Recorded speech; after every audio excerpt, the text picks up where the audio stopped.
Bu kadar. Yani heykeller var. Saat çalındığında onu ve pardon cimriliğini şekilde. Biz bundan böyle bu şekilde ders çıkarıyoruz. Yani ben bu şekilde ders çıkarıyorum. Zamanını nasıl baktıklarını saati ilk icat eden kişi görmediği için de ibadetini yerine getiremiyorlar. Saati icat etmiş oldu. Yani kum bayağı sürmüş arkadaşlar. Ben...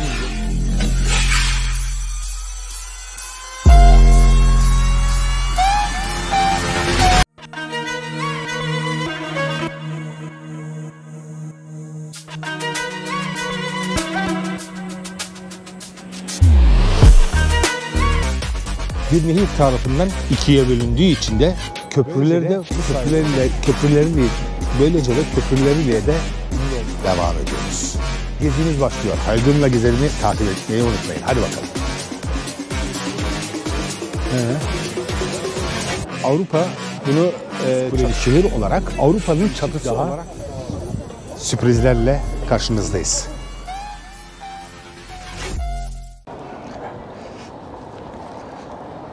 Merhaba sevgili dostlar. Bu gezimizde size 1000 yıllık bir şehirden bahsedeceğim. Turistik şehirden. Nerede miyim? Merak ediyorsunuz değil mi? Arkaya baktığımız zaman daha önceki videomda olduğu gibi Freiburg'u anımsatıyor. Ama burası Freiburg değil. Burası Prag. Yani Çeklerin dediği isimle adla Praga. Praga 1. Oradan herkese saygılar sevgiler. Gezimiz başlıyor. Haldun'la Gezelim'i takip etmeyi unutmayın. Hadi bakalım. Geçmişte bu şehir 100 kuleli şehir olarak Avrupa'nın çatısı olarak lakabını almış. Ve öyle de anılmaya başlamış. O öyle de olunca tabii çok turistlerin ilgisini çekmiş bu şehir. Ve akın akın gelmeye başlamışlar. Ama tabii bu şehir sırf bununla bitmiyor. Çok değişik daha sürprizlerle karşınızdayız. Dostlar bir de bu şehrin bir de özelliği ne derseniz 2. Dünya Savaşı'nda bu şehir hiç zarar görmemiş. İlginç değil mi? Yani hiçbir zarar görmemiş bu şehir 2. Dünya Savaşı'nda. Ayrıca arkadaşlar şehir nehir tarafından ikiye bölününce böylece de köprüleriyle de ünlü olmuş oluyor. Tabii bunu söylüyorum ama bunlardan en önemlisi, en meşhur olanı da Charles Köprüsü. Gezmenizi tavsiye ederim. Tabii oradaki figürleri de görürsünüz. Hepsinin bir anlamı var ama onu hepsini anlatmak istemiyorum. Geldiğiniz zaman kendiniz daha iyi bunları görürsünüz, araştırırsınız.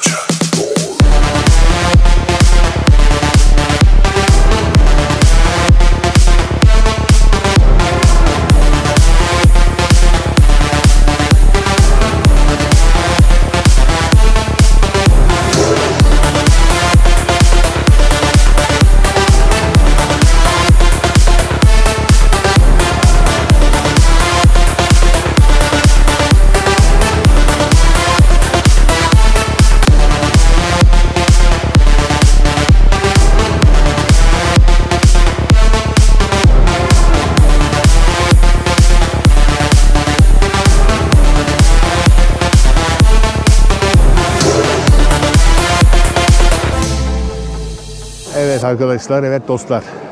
Şimdi Prag'da bulunan astronomik saatin yanındayız. Biliyorsunuz eskiden de uygarlıklar zaman kavramını nasıl çözdükleri, yani zaman nasıl akıp gittiğini saatinden bir tanesi de bu diyebiliriz. İlk zamanların eski saatlerinden bir tanesi. Yıllardır hepimiz merak etmişizdir. Bizden önceki uygarlıkların bile merak konusu olmuştur. Zaman kavramı. Bizden önceki medeniyetler de o zaman şartlarına göre zaman hesaplamışlar. Evet dostlar, böyle baktığımızda milattan önce 400 yıllarında ilk saati tabii Mısırlılar icat etti. Bunu hepimiz biliyoruz. Ama böyle dinler tarihine gittiğimiz zaman da Hazreti Yusuf'un da saati ilk icat edenlerden bir tanesinde olduğunu biliyoruz. Şöyle nasıl? Biliyorsunuz o zamanlarda insanlar güneşe göre ayarlıyorlardı ibadetlerini. Güneş saati diyelim biz buna.